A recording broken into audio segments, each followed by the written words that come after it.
শ্যামকানু মহন্তই জুবিন গাৰ্গক হত্যা কৰিছে কিবা প্ৰমাণ আছে? আছেনে আপোনাৰ হাতত প্ৰমাণ? কাৰোবাৰ হাতত আছেনে? নাই। বা সিদ্ধাৰ্থই হত্যা কৰিছে কিবা প্ৰমাণ আছে? সন্দীপনে হত্যা কৰিছে কিবা প্ৰমাণ আছে? কাৰো ওচৰতে এতিয়ালৈকে প্ৰমাণ নাই। তেওঁলোকক কিয় জেলত ভৰোৱা হৈছে? এইকাৰণে নহয় জানো যে তেওঁলোকক সন্দেহ কৰা হৈছে?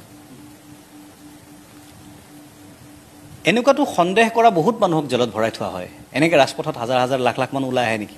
এনেকুৱা মানুহে প্ৰতিবাদ কৰে নেকি? নকৰে। তো তেতিয়াহ'লে ইমান মানুহে প্ৰতিবাদ কিয় কৰিছে? কাৰো ওচৰততো সন্দীপনে হত্যা কৰাৰ, শ্যামকানুৱে হত্যা কৰাৰ বা সিদ্ধাৰ্থ হত্যা কৰাৰ প্ৰমাণ নাই। প্ৰমাণ নোহোৱাকৈ ইমান মানুহ ক্ষোভিত কিয় হৈছে? মন কৰিব, এই ক্ষোভটো শ্যামকানুৰ ওপৰত নহয়, ঠিক শ্যামকানুৰ ওপৰতে হয়, কিন্তু অকল শ্যামকানুৰ ওপৰত নহয়। শ্যামকানু অকল মুখখনহে, শ্যামকানুৰ পিছত এখন বেলেগ মুখ আছে, সেই মুখখনৰ ওপৰতহে খংটো কিন্তু মানুহৰ। মই আপোনাক এটা উদাহৰণৰ কথাটো বুজাই দিওঁ। ৰাৱণ দাহ যে কৰে নৱৰাত্ৰিত, ৰাৱণৰ মূৰ্তিটোক মানুহে কাৰ মাৰে, সেইটো জ্বলাই পুৰে, মাৰে, অত্যাচাৰ কৰে, শেষ কৰি পেলায়। সেইটো সমস্ত ক্ষোভ সেই ৰাৱণৰ প্ৰতিমূৰ্তিটোৰ ওপৰত মানুহে উজাৰি দিয়ে। মানুহৰ খংটো জানো সেই প্ৰতিমূৰ্তিটোৰ ওপৰত থাকে? নহয়। সেই প্ৰতিমূৰ্তিটো এটা প্ৰতীকহে মাত্ৰ।